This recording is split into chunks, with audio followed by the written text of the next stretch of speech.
छोटे से गांव में हरिया, उसकी पत्नी और उनके 2 लड़के रहते थे। हरिया के दोनों लड़के जुड़वा थे और दोनों शक्ल सूरत में हमशक्ल थे। जो कोई भी व्यक्ति उनको देखता तो वो पहचान नहीं पाता कौन रामू कौन राजू है इन दोनों में से। एक शाम हरिया अपनी पत्नी से बोलता है, अब तो बुढ़ापा आ गया और अब पहले जैसे हाथ पैर भी नहीं चलते। हाँ, अब आपकी और मेरी उम्र हो गई है, अब मुझसे भी घर का काम नहीं होता। क्यों ना रामू और राजू के लिए सुंदर लड़कियां देखकर उनकी शादी कर दी जाए। हाँ भाग्यवान, तू बोल तो सही रही है, लेकिन मुझे रामू की फिक्र है क्योंकि उसे काम में आलस आता है और वह कैसे अपना गुजारा कर पाएगा। बातें करते करते दोनों सो जाते हैं।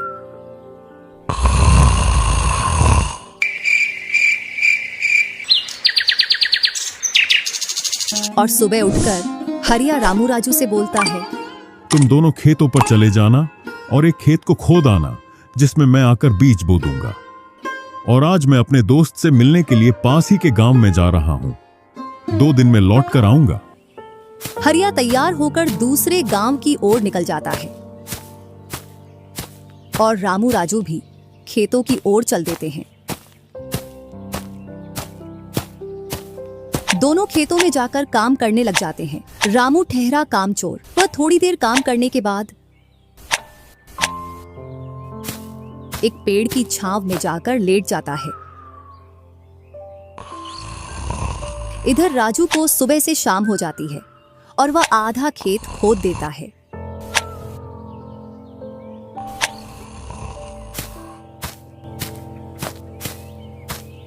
और हरिया भी अपने दोस्त के पास पहुंच जाता है। अरे भाई हरिया, कैसे आना हुआ? तुझसे मिलने की इच्छा हुई तो मिलने आ गया। चल अच्छा है, पहले भोजन करते हैं, इसके बाद गप्पे लड़ाएंगे। दोनों साथ में भोजन करते हैं। हाँ भाई हरिया, सुना सब कुशल मंगल? हाँ भाई, सब कुछ कुशल मंगल है। अब तो तेरे दोनों लड़के शादी के लायक हो गए होंगे। हाँ, दोनों शादी के लायक हो गए हैं और खासकर मैं तेरे पास इसीलिए आया हूं कि कहीं दोनों लड़कों के लिए लड़कियां देख आऊं।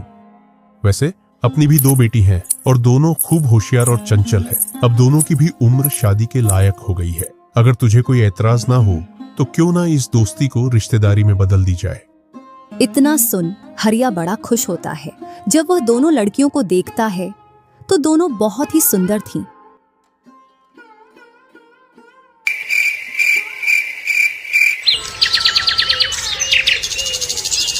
सुबह होते ही हरिया अपने दोस्त से बोलता है, मैं जल्द ही मेरी बहुओं को लेने आऊंगा।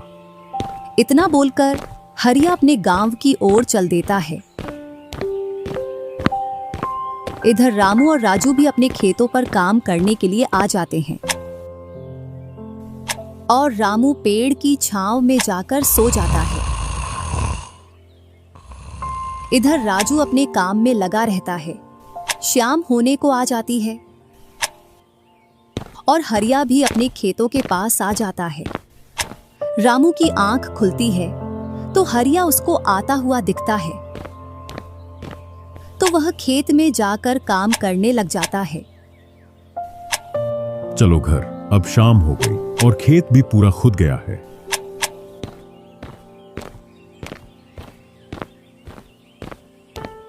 तीनों साथ में घर पहुंच जाते हैं। हरिया अपनी पत्नी और दोनों लड़कों को बताता है कि वह इन दोनों की सगाई पक्की कराया हूं।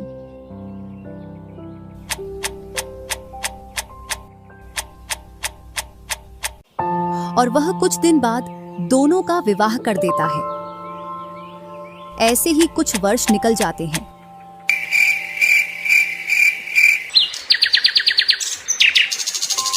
हरिया और उसकी पत्नी का स्वर्गवास हो जाता है और दोनों भाई जमीन और घर का बंटवारा कर लेते हैं।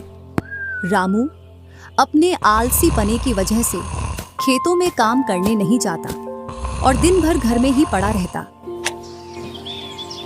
इधर राजू अपने खेतों में दिन रात मेहनत करता है, जिससे रामू और राजू की फसलों में अंतर स्पष्ट दिखाई देता है। एक दिन रामू राजू से बोलता है, तूने अच्छा खेत रख लिया और मुझे यह खराब खेत दे दिया। जिससे तेरी फसल अच्छी हो रही है और मेरी फसल कमजोर। कोई ना, अगली फसल पर खेत बदल लेंगे।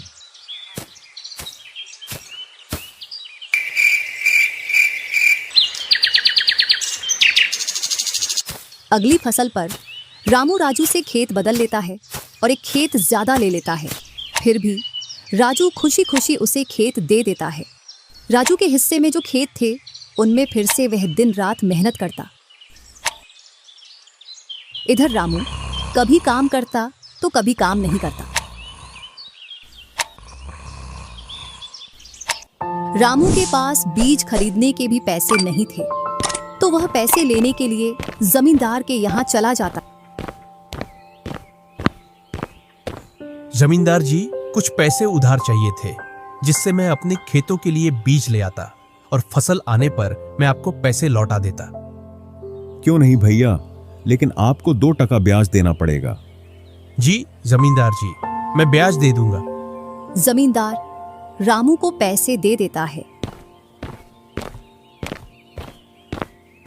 और रामू उनसे कुछ बीज लाकर अपने खेतों में बो देता है। इधर राजू अपनी फसल की रोज देखभाल करता और रामू बोकर आया उसके बाद से अपनी फसलों को देखने के लिए भी नहीं गया। वहीं अपने घर में पड़ा रहता और दिन रात सोता रहता।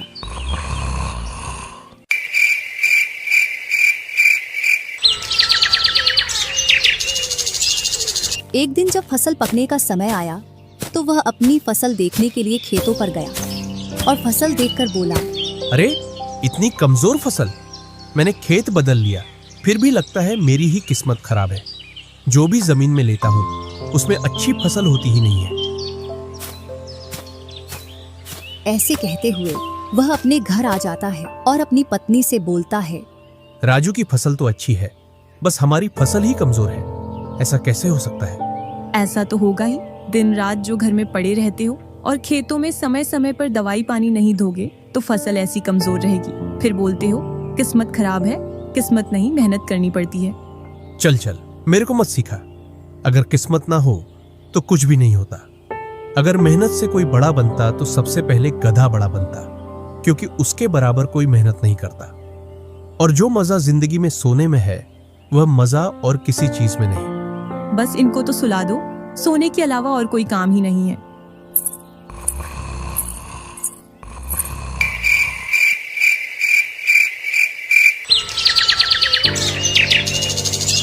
कुछ दिनों बाद जब फसल निकली तो राजू की फसल रामू से दोगुनी निकली, जबकि उसकी जमीन रामू से कम थी। रामू फसल को देखकर बोलता है, इस फसल को बेच कर आऊं या खाने के लिए रखूं? इधर जमींदार जी को भी पैसे देने हैं। अब इतनी सी फसल से कैसे काम चलेगा पता नहीं।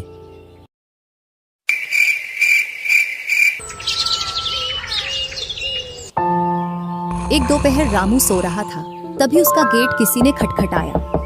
पता नहीं कौन भरी दोपहर में नींद खराब करने के लिए आ गया। जैसे ही वह गेट खोलता है तो सामने जमींदार खड़ा दिखता है। क्या यह रामू का घर है?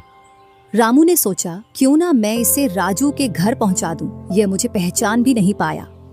मैं तो राजू हूँ, वह वाला घर है रामू का।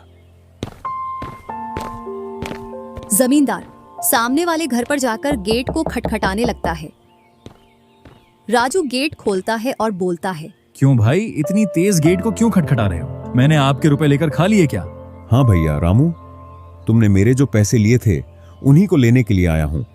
तुमने बोला था फसल आने पर पैसा लौटा देंगे, जो तुमने अभी तक नहीं लौटाया। क्या जमींदार जी, आप भी दोपहर में नशा करके आ गए? मैंने कब आपसे पैसे उधार लिए? क्या तुम ही रामू हो? नहीं, मैं तो राजू हूँ। रामू तो सामने वाले घर में रहता है।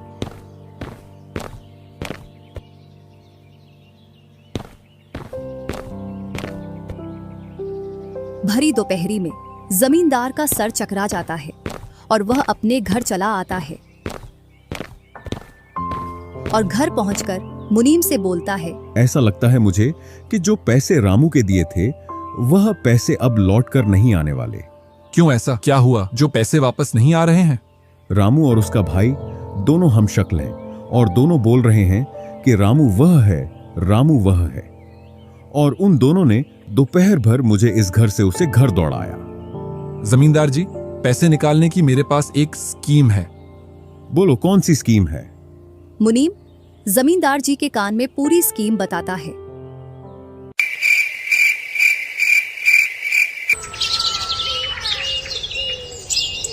दूसरी सुबह जमींदार, मुनीम और 2 आदमी जिनके हाथ में लाठी थी, चारों लोग रामू के घर की ओर चलते हैं। जैसे ही रामू के घर के पास पहुंचते हैं तो जमींदार और दोनों लोग थोड़ी दूर रुक जाते हैं।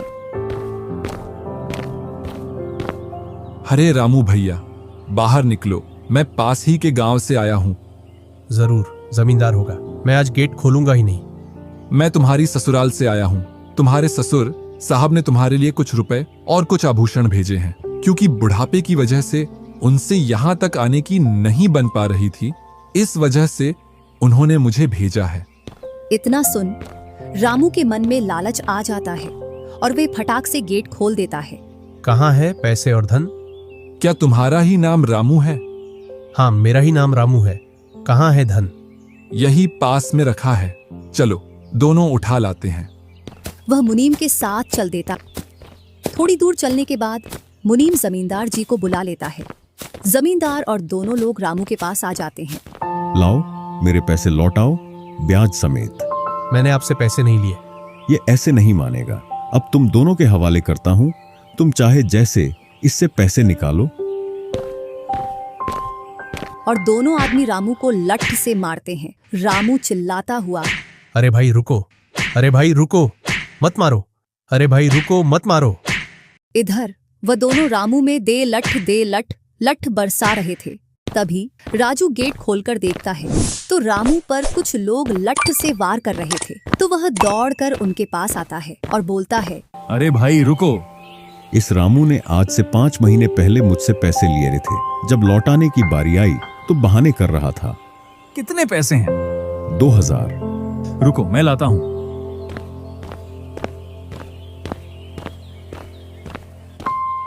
राजू रुपए लाकर जमींदार को देता है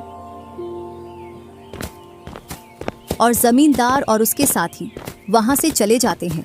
इधर रामू भी अपने घर में चला जाता है और राजू भी।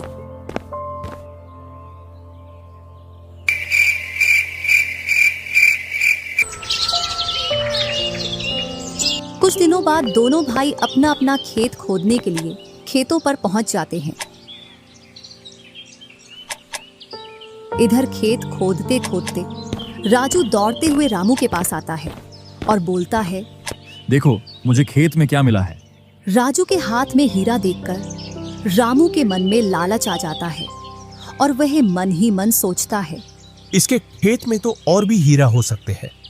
क्यों ना मैं इसको मेरा वाला खेत दे दूं और इसका खेत में रख लूं, जिससे मेरे पास भी बहुत सारे हीरे हो जाएंगे। मैं क्या बोल रहा था, क्यों ना तू मेरे वाले खेत पर फसल कर ले और मैं तेरे वाले पर। इतने दिनों से तू कम जगह पर कर रहा था। और रामू राजू वाले हिस्से को खोदने लग जाता है।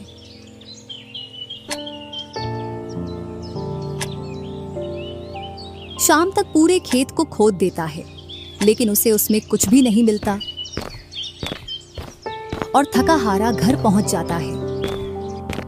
आज पूरा खेत खोद दिया, लेकिन फिर भी एक हीरा नहीं मिला। जबकि राजू ने खेत का एक कोना खोदा था, उसमें ही उसे एक हीरा मिल गया। अच्छा, आप अगर ऐसे ही मेहनत करते रहे तो एक दिन आपको भी बहुत सारे हीरे मिलेंगे। बातों ही बातों में रामू की नींद लग जाती है।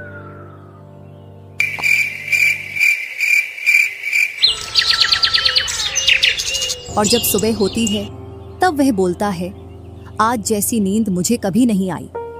हाँ, अगर तुम ऐसे ही मेहनत करते रहे तो आपको रोज ऐसी नींद आएगी। और रामू उसे वर्ष राजू की तरह अपने खेतों में मेहनत करता है और दोनों की फसलें बराबर निकलती हैं, जिससे रामू के चेहरे पर अलग ही चमक दिखती है। एक दिन चारों लोग साथ में बैठकर खाना खा रहे थे। क्या सच में उस दिन खेत में से हीरा निकला था? हाँ भैया, निकला था ना। जो आज आपके घर में उसकी वजह से कई सारे हीरे रखे हैं। इतने में ही रामू की पत्नी बोलती है, वह तो नकली था, आपसे काम करवाने के लिए। इसी प्रकार बातें करते करते चारों लोग अपने अपने घरों में जाकर सो जाते हैं।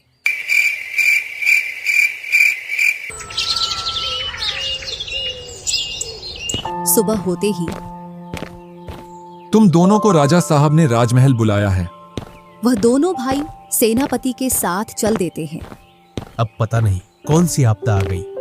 कुछ नहीं, कुछ अच्छा काम होगा, तभी तो हमें बुलाया है। दोनों राजा के पास पहुंच जाते हैं।